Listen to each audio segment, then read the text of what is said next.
orang memagar bikin 30 kilometer pagar laut, ya. Ini kan kacau. Karena apa? Tidak jelas mappingnya itu seperti apa, peruntukannya itu seperti apa, kebutuhannya untuk apa. Siapapun yang punya kuasa, siapapun yang punya uang, siapa yang ingin mau mengikuti hawa nafsunya, ingin menguasai lahan, dia seenaknya melakukan itu. Ya kalau kita bicara tanggung jawab, tetap harus pemerintah lah.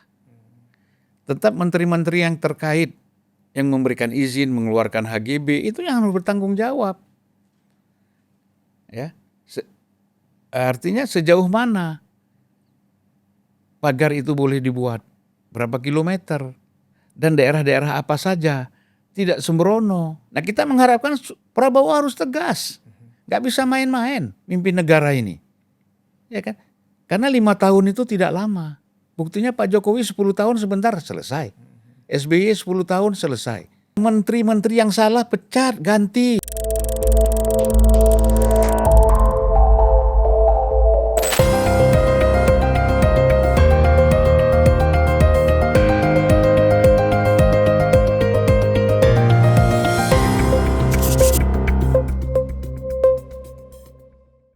Bismillahirrahmanirrahim. Assalamualaikum warahmatullahi wabarakatuh. Waalaikumsalam warahmatullahi wabarakatuh. Ya. Hari ini 2 orang dengan busana hijau-hijau kembali menemui penonton Unpacking Indonesia. Saya Budus Ma'ruf Piliang dan saya dengan Bang Zulfan Rindan. Sekarang kita punya program baru, namanya Zulfan Rindan Review. Zulfan Lindan Review. Dan ini episode perdana. Karena ini review, ya kan. Jadi Bang Zulfan akan memberikan semacam review tentang isu-isu sepekan. Nah, isu sepekan yang kita pilih apa nih, Bang? Tentang pagar laut, Bang, atau tentang reklamasi, Bang? Reklamasi lah secara tentang benar. reklamasi. Nah, Bang Zulfan, kalau kita melihat isu reklamasi ini kan sampai sekarang belum tuntas. Bahkan diseret kemana-mana nih, Bang. Ya. Ya kan? Nah, kalau menurut Abang sendiri, pemerintah kan sampai sekarang kan baru hanya sampai perintah dari presiden, bongkar kan gitu. Dan itu sudah dilakukan oleh TNI AL. Nah, langkah kedepannya nih Bang, supaya policy pemerintah tentang reklamasi kah, atau mengamankan potensi wilayah laut, atau memang kalau memang pemerintah bertujuan untuk membangun reklamasi itu untuk kepentingan wisata, kan harus jelas payung hukumnya. Nah, secara teknis dan hukumnya, secara bisnis pun, pandangan Bang Zulfan terhadap kasus ini seperti apa, Bang? Ya, terima kasih. Budus Ma'ruf Piliang. Bang, kita nggak janjian loh, Bang. Ijo-ijo begini. Ya kebetulan aja ya. Kebetulan kita berbaju hijau. Berbaju hijau. Kalau dulu kan ada kolor hijau ya. Iya, kolor hijau. Ya. Sekarang kemeja hijau, t-shirt hijau. Ya. Jadi kalau kita bicara persoalan reklamasi, ya, sebenarnya tidak perlu dihebohkan. Karena reklamasi itu hal biasa. Banyak dilakukan oleh berbagai negara ketika mereka ingin memperluas daratan. Ya kan? Karena untuk memperluas daratan tentu reklamasi jalannya. Itu contohnya Singapura. Atau misalnya kalau di Malaysia seperti Johor, ya. Lalu di Belanda juga banyak reklamasi karena daratan mereka terbatas, maka mereka lakukan reklamasi. Itu hal biasa sebenarnya. Ya kita juga di Indonesia ada reklamasi, ada di Makassar, ada di mana-mana.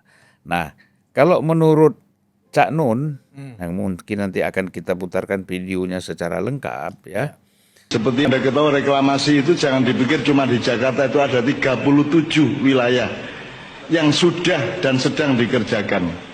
Di Jakarta diurek-urek terus akhirnya dibatalke karo Anies, ning Serang, sing ning Makassar, sing ning Ternate, sing ning Bali berjalan lancar.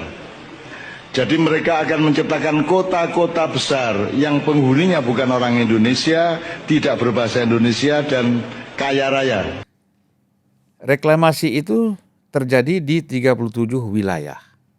Ini Cak Nun ini menjelaskan ini pada tahun 2018.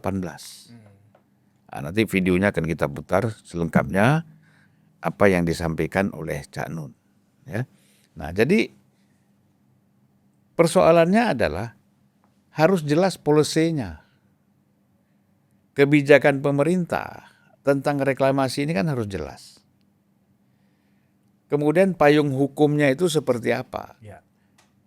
Apakah ini mau dibuat sekedar untuk bisnis, ya, di mana swasta mengambil keuntungan besar di sini, atau memang ini kebutuhan negara untuk memperluas wilayah supaya masyarakat kita ini mendapatkan daerah baru, supaya seperti Jakarta ini tidak berdesak-desakan, ya, memindahkan wilayah kumuh di Jakarta itu kepada wilayah baru misalnya.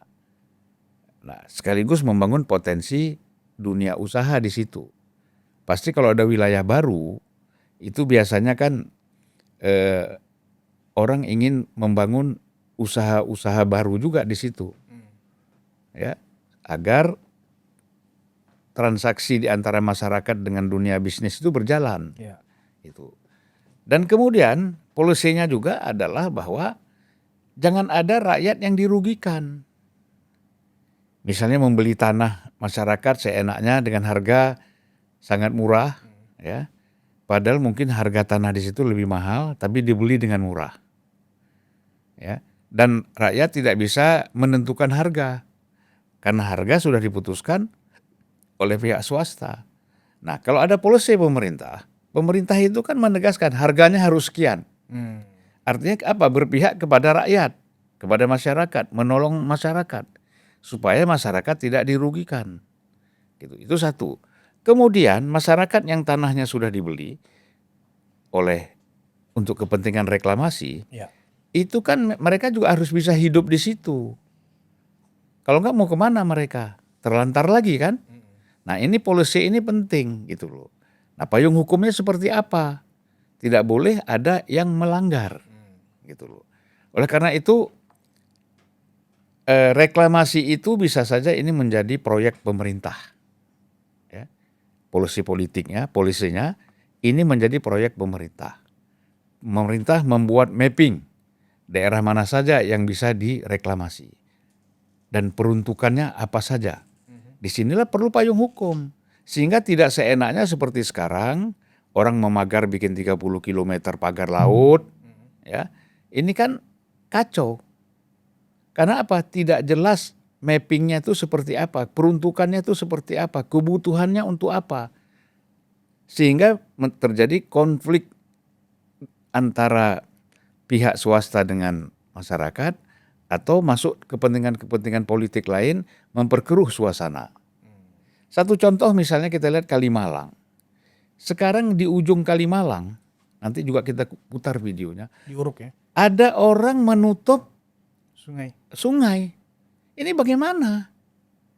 Ini kan Kalimalang kali besar, ya kan? Untuk irigasi, untuk kebutuhan masyarakat, untuk macam-macam. Kalau itu diuruk, ditutup, pasti terjadi kebanjiran. Ini masa pemerintah nggak tahu hal seperti ini? Ya. Bupati pasti tahu, camat pasti tahu, gubernur harus tahu, ya kan? Pemerintah pusat harus tahu karena punya institusi pemerintah yang khusus menangani persoalan pengairan misalnya. Jadi ini semuanya menjadi kacau karena tidak jelas siapa yang harus bertanggung jawab untuk melindungi, memproteksi, ya, kebutuhan-kebutuhan reklamasi ini dan kebutuhan-kebutuhan masyarakat itu seperti apa. Ini paling penting. Kalau nggak ada ini kita kacau terus ini. Nah, baru setelah ada aturan yang jelas, policy yang jelas, kita melihat siapa yang melanggar, menyimpang dari aturan yang sudah ditetapkan. Nah, itu baru dikenakan pidana. Gitu. Sanksi pidana kepada siapapun, apakah pemerintah daerah ataupun dunia usahanya, atau di situ ada kong kali kong permainan macam-macam, itu harus ada sanksi pidananya. Gak bisa hanya lewat begitu saja. Itu kan menyedihkan. Bayangkan di Kalimalang ditutup, ditimbun, ya, hanya untuk proyek perumahan misalnya. Ya kan? Apakah itu PIK 2 atau apa namanya? Ini bahaya sekali menurut saya. Jadi negara ini jangan tidak ada tuan. Indonesia ini bisa menjadi negara tidak bertuan. Siapapun yang punya kuasa, siapapun yang punya uang, siapa yang ingin mau mengikuti hawa nafsunya, ingin menguasai lahan, dia seenaknya melakukan itu. Nah, ini dalam pemerintahan Prabowo tidak boleh terjadi lagi. Ya, harus jelas polisinya. Apakah nanti Presiden Prabowo harus menerbitkan semacam Kepres, Bang, tentang bagaimana tata laksana reklamasi ini? Kalau menurut saya tidak dengan Kepres, dengan undang-undang. Dengan undang-undang. Undang-undang nanti itu menjadi dasar untuk dikeluarkannya Kepres. Ya. Nah, kemudian sekarang misalnya situasi sekarang ini belum ada Kepres, hanya keputusan menteri, Menko misalnya, ya kan? Yang kemudian Menko sekarang kalau ditanya AEE gitu kan, seperti antara tahu dengan nggak tahu, padahal dia ngeluarkan SK-nya kan gitu. Nah, oleh karena itu Prabowo sekarang, Presiden Prabowo sekarang ini harus membentuk satu tim yang serius. Nah, sekarang kita lihat tim itu bisa dipimpin oleh langsung Presiden, pelaksananya itu Panglima TNI. Ya kan?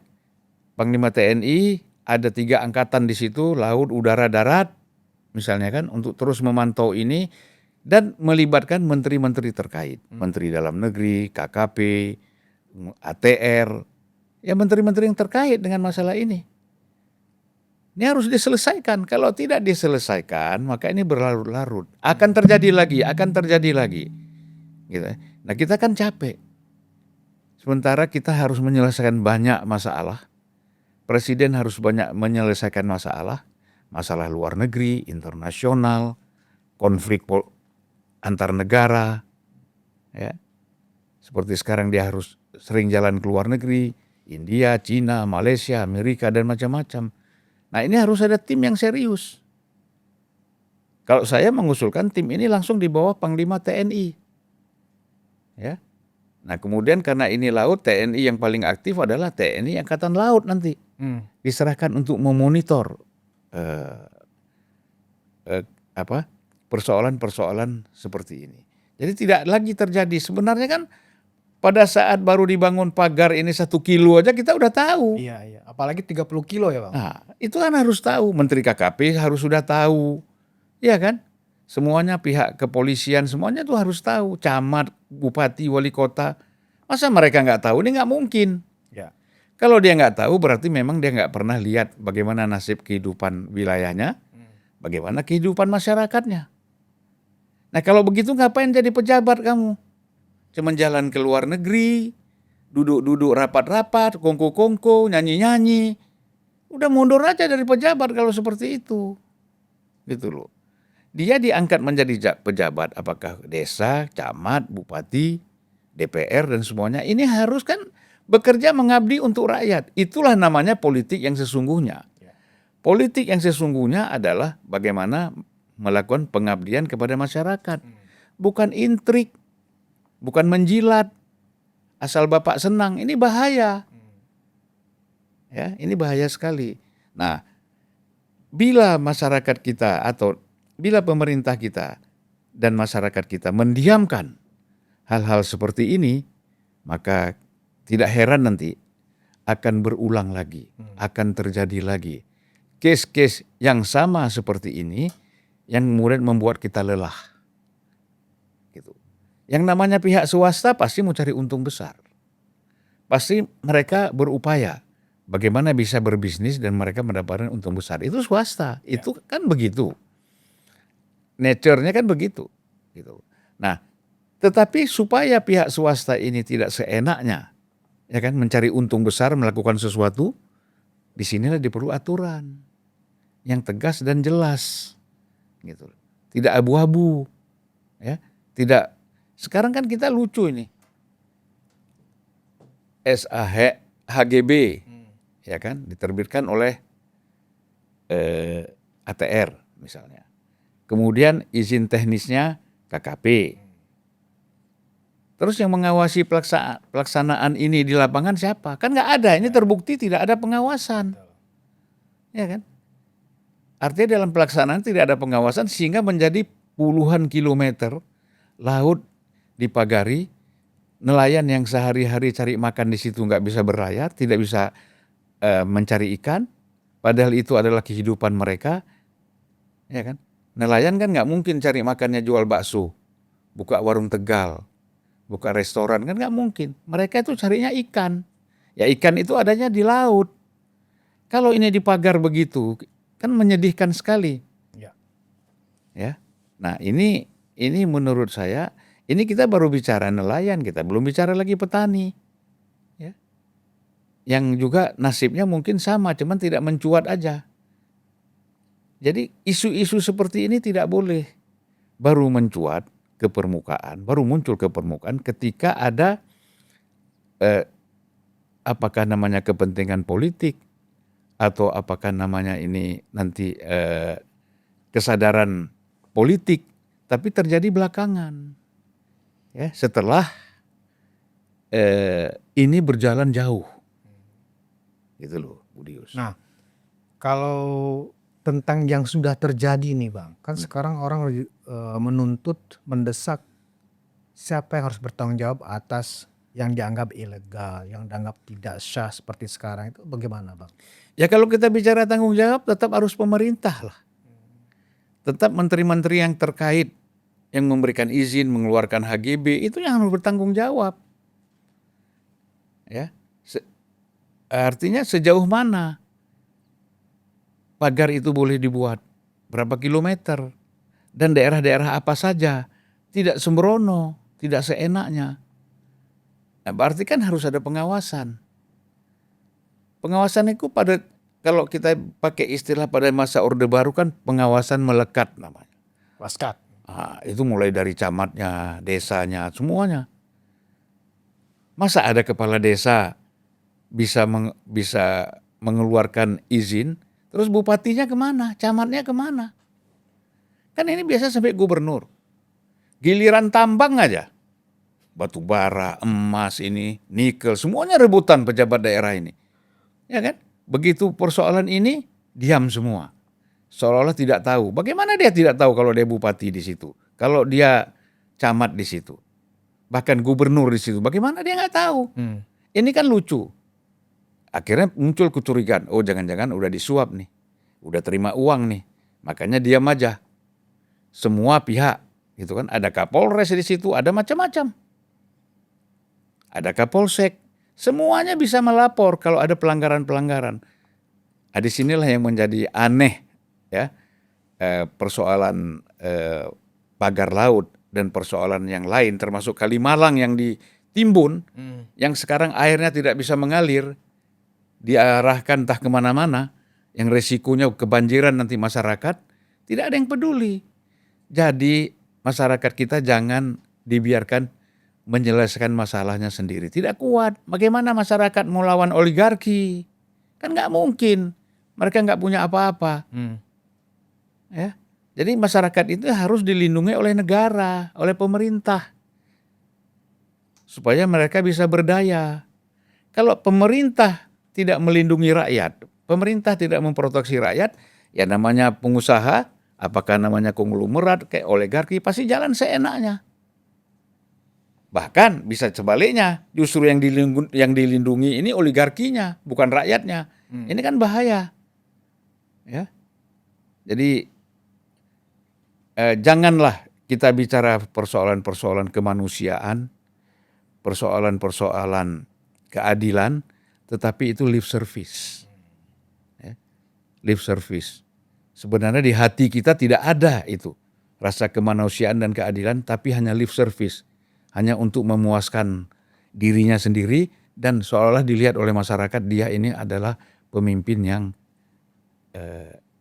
punya pri kemanusiaan.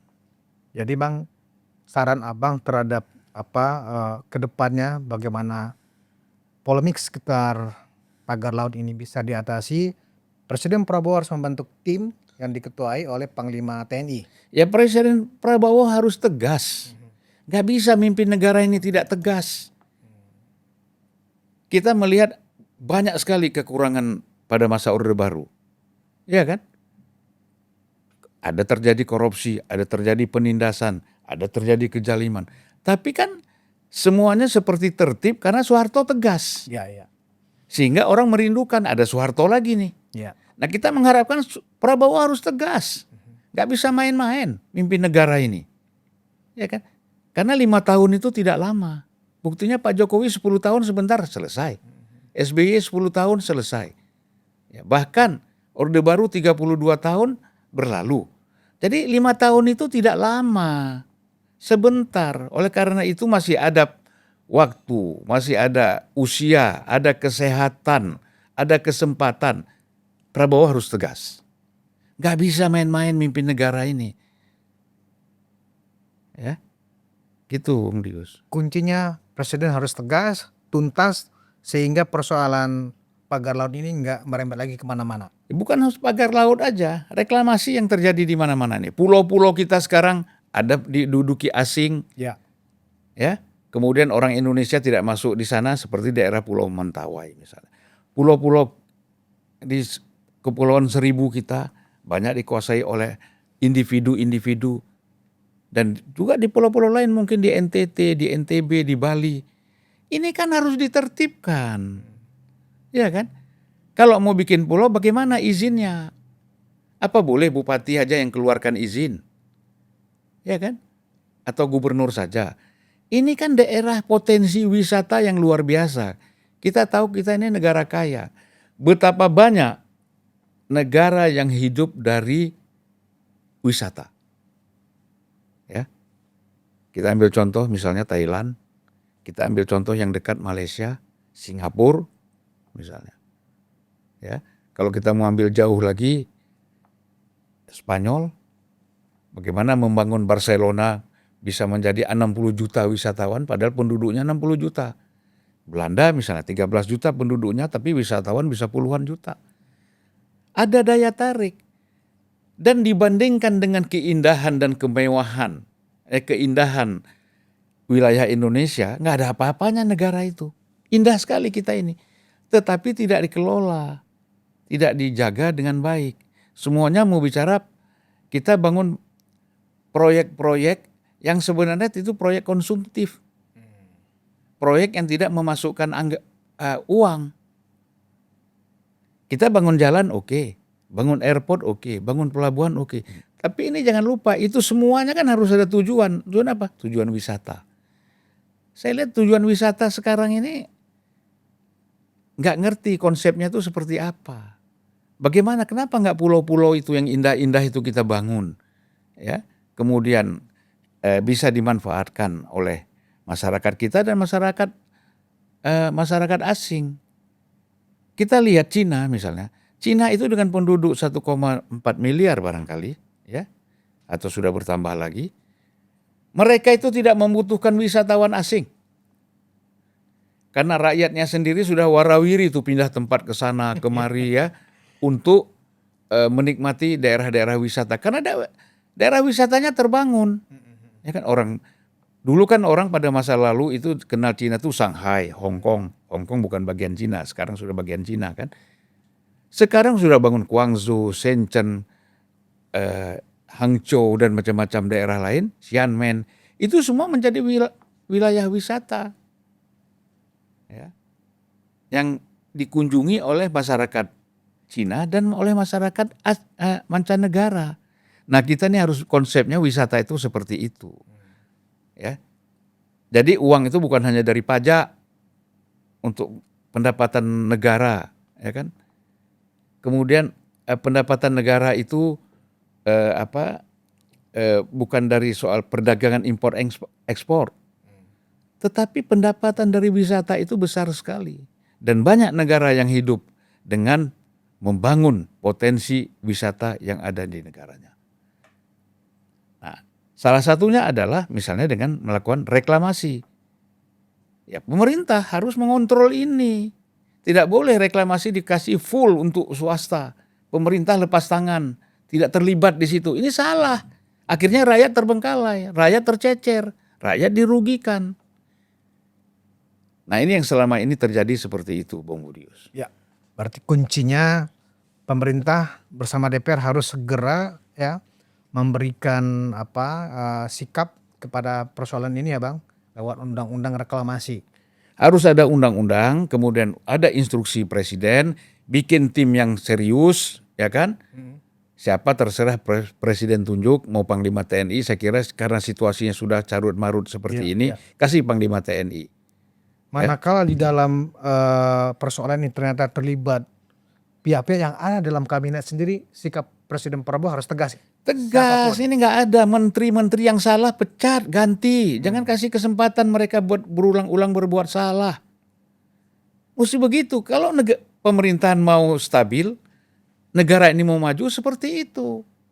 Jangan menteri yang sudah salah datang ke DPR hehehe ketawa-ketawa seperti tidak bersalah. Ya kan nggak ada ini. Ya kan? Jadi orang lihat ini bagaimana ini negara kita ini. Nah, kita mengharapkan Pak Prabowo ini sukses di dalam memimpin negara ini 5 tahun bahkan 10 tahun terpilih lagi nanti. Tapi harus ada ketegasan. Selama tidak ada ketegasan, akhirnya kita seperti jalan di tempat. Ya, saya kira demikian ya. Baik, Oke. terima kasih Bang Zulfan. Penonton Unpacking Indonesia, demikian perbincangan kita dengan Bang Zulfan Lindan. Kita ketemu di episode selanjutnya. Wassalamualaikum warahmatullahi wabarakatuh. Waalaikumsalam.